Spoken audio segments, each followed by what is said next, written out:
Hello and welcome back. We're here for another great day of reading with you. I'm Valerie Monroe and I am Bookwormy. And today we are reading a little bit more of Journey to Nagwanis.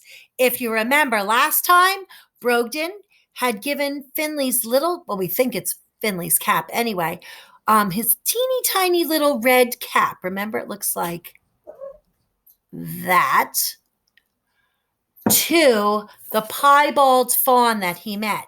And if you remember, the piebald took a good sniff of it so he could get the scent or the smell of the cap. And the fawn bounded all over Lake Wahakmo in all directions and um, followed the scent for a long time, but picked up a new one and said it was the scent of fear and that she thought Finley could be in pretty bad danger. So we're going to pick up on chapter 5. Brogden gets the surprise of his life. If you look over there, my cat Poe is joining us today with this. He's swishing his tail around, watching the birds outside. Exhausted from her search, the little piebald fawn slept soundly. Brogden, on the other hand, tossed and turned all night long. Her words spun around and around in his head, and he lay awake, counting the hours until the sun rose, and he could resume the search for Finley. He knew all along that Finley could be in danger. He had felt it in the pit of his stomach. Now it seemed his worst fears were coming true. His mind began to fill with pictures of Finley in all kinds of dangerous situations, trapped in the jaws of an alligator, pinned under a fallen tree, collapsed under a bridge, clinging to a collapsed bridge, cornered by a bobcat. The possibilities were endless, except for the alligator, that is. There were no alligators in Lake Wahakmo. His imagination was just running wild. Realizing this still didn't make it any better, however. So Brogden decided to set out the moment he saw the sun's first light. He headed south with the little red cap back on his head. And rather than walk through the more wooded areas, he decided to follow a bridle path that ran along the shore. There was a chance, of course, that someone could spot him, but most of the lake folks, who were animals and house dwellers, were still sleeping. His plan was simple. He would arrive at the southern end of the lake and spend the day gathering clues. He'd never been to the southern end of the lake before. Aunt Gladys had never seen any sense in going there because it was just mainly cliffs and giant boulders.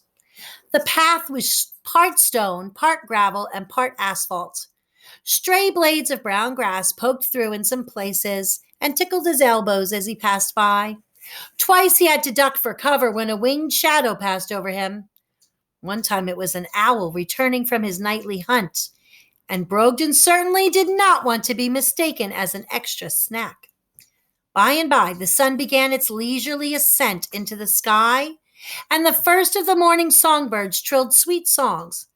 But Brogden was too intent on reaching his destination to pause and listen. He hoped that he would recognize the southernmost point, that maybe there was a marker there. He did not want to pass it and accidentally start northward again.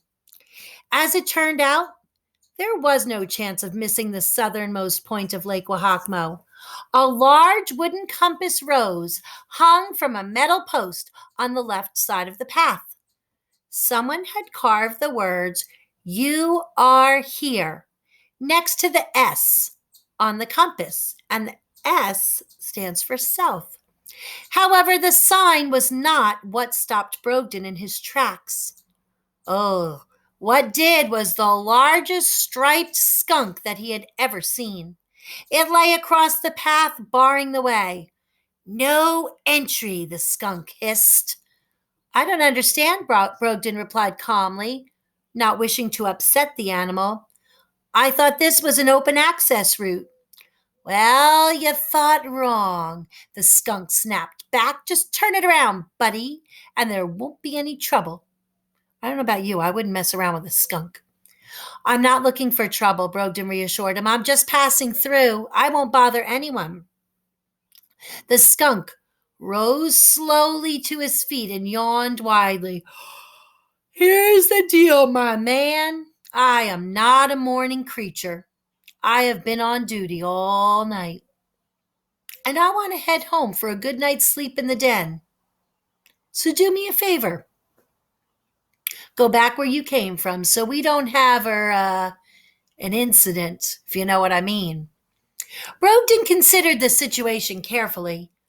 Oh, there was a very strong possibility that he would be sprayed by the skunk, even if he was quick enough to run past the striped creature.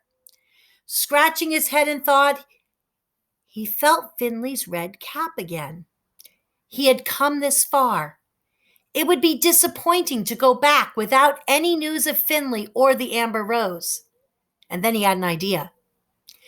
Think fast, he called again, throwing Finley's red cap at the skunk. The skunk lunged and caught it as Brogden skittered around him. However, as Brogden had feared, he was not quick enough. The skunk stamped his feet and turned his backside, in the trespasser's direction. Had Brogden kept his eyes straight ahead and sprinted just a mite quicker, he might have escaped unscathed. Instead, he turned around. Oh no, at the exact moment the skunk lifted his tail and sprayed. Ooh, the force knocked Brogden to the ground. And the spray, which smelled worse than anything Brogden had ever encountered, blinded him. He had no choice but to cover his stinging eyes and remain where he was. He curled up in a ball and cried out in pain. I warned you, man, the skunk said, standing over him and shaking his head. Then he put a tissue into Brogden's hand. The blindness is only temporary. Give it a few minutes and you'll come around. Now, I've got to write up an incident report. He jotted down some notes on a clipboard. You should have just done what I said. Okay, but why did you have to spray me? Brogden demanded, tears rolling down his cheeks. He tried opening his eyes to look at his attacker. Oh, but they stung so badly, he promptly shut them again. It's my orders, the skunk replied. No one is to pass. I did make that clear. Now, let's see. I'm required to give a description of you. Small man, long hair. Now, the incident in question. Caught trespassing and trying to thwart security with a small cap. Anything else you'd like to add before I turn you over to the authorities? Turn me over to the authorities? I'm just looking for a lost friend, explained Brogden. Can't we just pretend this never happened? Looking for a lost friend, the skunk repeated, noting it on the clipboard. And then he looked up and said, well, that about finishes our business here. He blew a whistle that hung from a cord around his neck. Shouldn't be long now. The sound of the whistle sent shivers down Brogden's spine, and he struggled to open his eyes. Shouldn't be long for what? Relocation, of course. You've seen too much already. Seen too much? He tried to recall seeing anything that would justify the treatment he'd received so far, but he could not. And try as he might, he could not even open his eyes to see anything now either. While he waited in agony, he decided to rely on his other senses. The smell of the skunk was all over him, and that was bad enough.